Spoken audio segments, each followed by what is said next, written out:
Aujourd'hui, on se retrouve pour l'épisode 2 de La France, ce pays laxiste. Souvenez-vous de l'affaire de Omar qui avait planté un mec dans un bus. Eh bien, on a un petit peu plus d'infos sur cette affaire. Sachez sans déconner que le mec qui a planté des gens au tournevis a déjà été relâché. Il a pris 6 mois avec sursis. Il est dehors, là, tout de suite, il est dehors. Il a rien, le mec. On va écouter ça. Il est aux alentours de 22h30. Le bus, à ce moment-là, passe sur la commune de Brie-sur-Marne. Et vous avez l'un des passagers, c'est un Slovène, en fait, touriste slovène d'une trentaine d'années qui était avec sa petite copine dans le bus et qui dit à deux passagers extrêmement bruyants au fond du bus de faire moins de bruit. Les deux passagers au fond du bus, au lieu de faire moins de bruit, prennent la mouche, veulent en découdre et se lèvent à ce moment-là pour se battre. Le touriste slovène se lève aussi, se prend plusieurs coups dans la figure de la part des deux hommes en face, tombe sur un fauteuil à cause des coups, se fait dépouiller de son téléphone portable à ce moment-là. Et puis là, vous avez un des deux hommes qui se rue sur lui avec un tournevis de 30 cm et qui lui dit « Je suis algérien, je vais te tuer, t'es mort, etc. » Alors évidemment, tout ça se passe dans un bus, hein. C'est quand même un endroit extrêmement confiné. Vous avez la petite amie qui est terrorisée, qui pense que son petit copain va se faire tuer. Et là, vous avez des passagers, heureusement, qui agissent, qui s'interposent courageusement. J'en ai eu un au téléphone, il s'appelle Karim, il a 55 ans, il est vigile depuis plus de 30 ans. Et heureusement, comme il travaille dans la sécurité, il a eu les bons réflexes. Il m'a dit, si j'étais pas intervenu, ça serait parti en meurtre, on serait tous au commissariat, il allait le planter, c'est sûr. Alors heureusement, le bus à ce moment-là s'est arrêté, la police est arrivée, elle a interpellé les deux hommes. Avec eux, ils avaient un sac dans lequel on a trouvé un ordinateur portable qui avait été volé un peu plus tôt dans la soirée à Paris. Et sur leur profil, effectivement, ces deux Algériens en situation irrégulière qui étaient sous QTF, ils étaient déjà connus de la police puisque le 5 octobre, ils avaient été pris en flagrant délit du vol d'un sac dans un restaurant sur un client, là encore. Et donc, ils ont comparu aujourd'hui, c'est ce que m'a dit le parquet de Créteil, et ils ont été condamnés à 6 et 7 mois d'emprisonnement avec sursis. Ah, donc rien. Ils n'ont pas été conduits en centre de rétention. Donc, effectivement, ce soir, ils sont libres. Donc, ils sont violents sous EQTF et ils sont libres. Donc, évidemment, le maire... Donc, je fais un petit récapitulatif, pour ceux qui n'ont pas compris. L'Algérien est sous OQTF. Il a déjà été chopé en plein flagrant délit de vol de sac à main. Et là, il a tenté de tuer quelqu'un à coup de tournevis. La police l'a arrêté et dans son sac, il y avait un ordinateur volé. Il arrive devant le juge et le juge il a fait « C'est bon, relâchez-le, je suis sûr qu'il a retenu la leçon pour la 8e fois. » Voilà, il est dehors.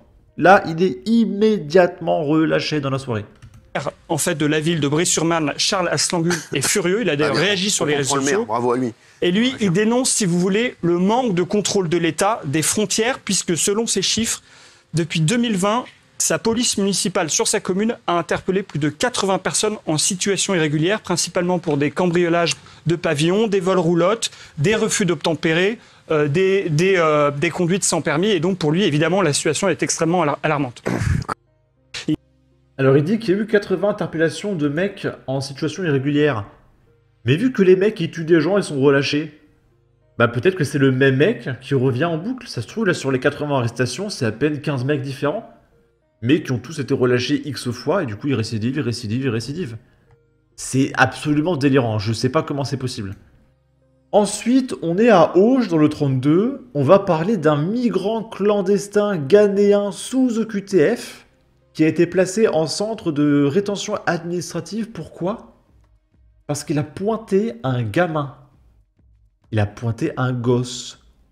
Il a été remis en liberté absolument immédiatement, car le contrôle d'identité opéré pour l'interpeller l'aurait entravé dans sa liberté d'aller et venir. Donc en gros, il y a un vice de procédure. Et du coup, à cause du vice de procédure, tout est annulé. Et on le relâche. Parce qu'en France, si tu fais pas les démarches correctement, le vice de procédure annule ta condamnation. Donc tu peux avoir tué, je sais pas, 18 bébés. Si t'arrives face au juge et que t'as pas respecté la procédure, hop, t'es relâché et on peut plus t'arrêter. Et tu es officiellement libre pour meurtre, pointage, etc. Je sais même pas comment un truc pareil est possible. On parle d'un mec qui a pointé un gamin. Et l'article ne nous en apprend pas plus. Là, on est à Saint-Brieuc, dans le 22. Un migrant algérien sous OQTF jugé pour une agression au couteau. Donc une tentative de meurtre. Le mec a pris 1 an de prison, dont 6 mois ferme. Donc ça veut dire qu'il a pris 6 mois de sursis et 6 mois ferme. Donc il va faire seulement 6 mois de prison. Et pour 6 mois, je pense qu'il les fera en semi-liberté. Donc c'est-à-dire qu'il aura un bracelet électronique, il pourra sortir la journée et il faudra qu'il rentre le soir à la prison. Il a également une interdiction de territoire français de 3 ans. Alors que le mec de base est sous OQTF. Donc il n'a pas le droit d'être en France, mais quand même au cas où on lui rajoute une ITF pour lui dire qu'il n'a pas le droit d'être en France. Ok, pourquoi pas. Il est arrivé en France il a seulement 3 ans, en 2021, et il a travaillé au black pendant 16 mois avec de faux papiers, donc payés par un chef d'entreprise qui recrute des esclaves qui payent, je sais pas, 200 € par mois. C'est génial. Le tribunal correctionnel de Saint-Brieuc a jugé en comparution immédiate ce lundi 14 octobre un homme de 34 ans pour une agression au couteau survenue samedi 11 octobre, place de la Grille. Le prévenu, un migrant algérien en situation irrégulière, a été condamné à 1 an de prison, dont 6 mois ferme, et à une interdiction de séjour sur le territoire français pendant 3 ans. Le prévenu est arrivé en France depuis 2021. Il a travaillé en intérim à la Fnac, à Paris, pendant 16 mois avec de faux papiers. Le procureur a requis 18 mois de prison et une interdiction de séjour sur le territoire français pendant 10 ans, soulignant la gravité de l'agression en plein centre-ville, au milieu des familles. Le casier judiciaire du prévenu était vierge. L'article nous fait ensuite un récapitulatif des faits. Il y a un gars qui reproche à l'autre de parler trop fort au téléphone, donc le mec foutait le bordel, c'était insupportable. La situation dégénère, et 2 coups de couteau sont portés à la cuisse de la victime, qui écope d'une incapacité totale de travail de 3 jours. Donc si quelqu'un fout le bordel dans les transports, qui parle trop fort, qui crie, qui fait chier, ne dites rien. Le mec va vous planter. 50% de chance. Voilà, il faut faire la serpillère, il faut s'écraser, c'est la France.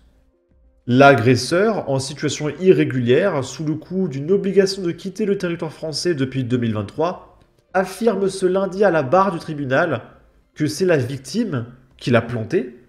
C'est la victime, le coupable, d'accord, et que c'est lui qui a sorti le couteau en premier. Au tribunal, il explique qu'il n'a pas traversé la mer pour faire des coups de couteau, oh, et qu'il souhaite rester en France pour épouser la femme de sa vie, oh, en décembre malgré l'OQTF. Il va épouser une femme pour avoir ses papiers, oh, c'est trop mignon. Alors j'ai une question. Si tu n'as pas traversé la mer pour faire des coups de couteau, pourquoi tu te balades en France, en pleine rue, avec des couteaux? Je sais pas. Peut-être que tu es simplement un demeuré. Personne ne se balade avec un couteau dans la rue. En tout cas, personne de sensé. Donc qu'est-ce que tu veux qu'un couteau dans la rue, si c'est pas pour planter des gens? Bon. On termine avec cette affaire à Chambéry dans le 73. On va parler de S. Abdelsam, et non, ce n'est pas Salah Abdelsam, le terroriste qui a tué 150 personnes, qui est actuellement dans une prison qui nous coûte 500 000 € par an parce que Salah Abdelsam a droit à une salle de sport, un écran plasma, une PlayStation et une Xbox. Non, on parle d'un autre S. Abdelsam qui continue de faire exploser son casier judiciaire. 41 condamnations au compteur. Donc le mec fait partie des candidats pour atteindre les 100 condamnations. C'est encore jamais arrivé en France. En tout cas, pas à ma connaissance. Confondu par les images de vidéosurveillance de l'établissement, sur lesquelles il apparaît le visage découvert, l'homme n'avait pas vraiment eu d'autre choix que d'avouer. Toxico, alcoolique et SDF, il avait volé le fond de caisse et d'autres objets faciles à revendre pour se payer sa dose. La présidente du tribunal, Hélène Bigot, a questionné le prévenu sur son comportement délinquant en rappelant que depuis sa première condamnation en 1997, son casier judiciaire comptait aujourd'hui 40 mentions. T'as la juge, elle lui dit « Eh monsieur, quand même, je vous ai laissé 40 chances. Et vous voulez que je vous donne une 41e chance? Quand même, monsieur. » La dernière ayant été rendue, en son absence le 11 septembre, soit 4 jours à peine avant le cambriolage du restaurant qui vient de cambrioler, l'homme en errance sociale manifeste et aux liens familiaux quasi inexistants a craqué émotionnellement, mais n'a pas su convaincre le tribunal sur ses capacités de réinsertion à court terme. Le tribunal a relaxé le prévenu des faits de vol commis à la Mescla, au bénéfice du doute. C'est pas parce qu'il a été condamné 40 fois que aujourd'hui c'est forcément lui le voleur. On a le droit à la présomption d'innocence envers les individus qui ont 40 condamnations à leur actif, d'accord?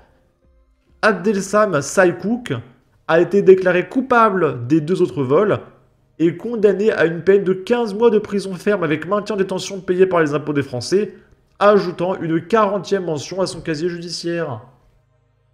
Sur ce, n'hésitez pas à donner votre avis, votre opinion, à partager, liker, commenter, ça aidera au référencement de la vidéo sur YouTube. Abonnez-vous, suivez-moi sur Twitter, prenez soin de vous, salut!